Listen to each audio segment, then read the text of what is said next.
Kayong mga kumakain dyan, ha? Lahat ng mga kumakain dyan ay dugyot na rin na kumakain na rin ng mga... Diyan ka nga nagsimula sa 100 pesos, gagon to, tapos hindi kaya yaman ko. I don't care. Wala akong pakialam sa inyo. Bahay sa mga ipasok sa mga. Kung sa Panginoon ang pababa, ipababa ka ng gawa sa mga. Wala. Trending na naman ngayon sa social media ang mga pahayag ng isa sa mga kilalang personalidad matapos magbigay ito ng kanilang saloobin tungkol sa sikat ngayon at tinitingala ng marami na ang Diwata Pares overload. Nag-viral kasi ang isang video ng isa sa mga customer ni Diwata na kung saan makikita sa video na maraming kumakalat na uod habang kumakain ang mga customer ni Diwata. Pero makikita naman sa video na hindi naman sa mismong pagkain ang mga uod na iyon pero ikinasama pa rin ito ng loob ni Mystica at nagsalita ito ng hindi magaganda patungkol dito sa Diwata Pares. Saad pa ni Mystica, kailangan umano dalhin ang video na nag-viral sa social media sa City Hall para ipasara na umano ito at kailangan na umano ito bigyan ng aksyon. Dagdag pa niya wala pa umano kasing lisensya si Diwata at hindi pa umano na inspection ang paresan nito. Dito ay tinawag na dugyot ni Mystica si Diwata pati na rin ang kanyang paresan.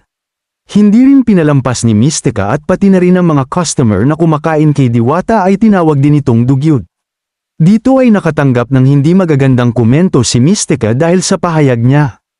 Viral din ngayon ang isa sa pahayag ni Francis Leo Marcos na kung saan nagbigay ito ng pahayag kay Diwata at tinawag na mukhang engkanto at lubog ang panga. Hindi niya kasi nagustuhan ang isa sa pahayag ni Diwata na saad pa ni Diwata hindi niya umano kayayaman ang 100 pesos. Saad pa ni Leo Marcos bakit hindi umano kayayaman? Dyan umano nagsimula si Diwata sa 100 pesos. Dito naman ay inihayag ni Marcos na magtatayo umano siya ng paresan na libre.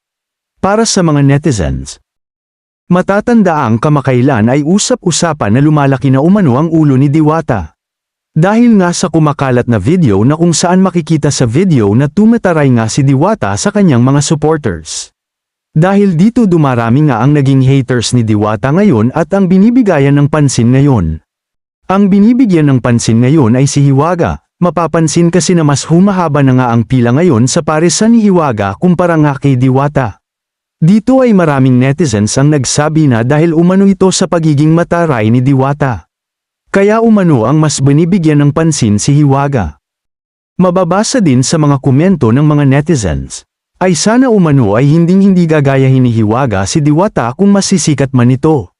Marami din ang nagpaabot ng tulong at mga endorsement kay Hiwaga at ilan na din sa mga influencers ang mga pumupunta dito.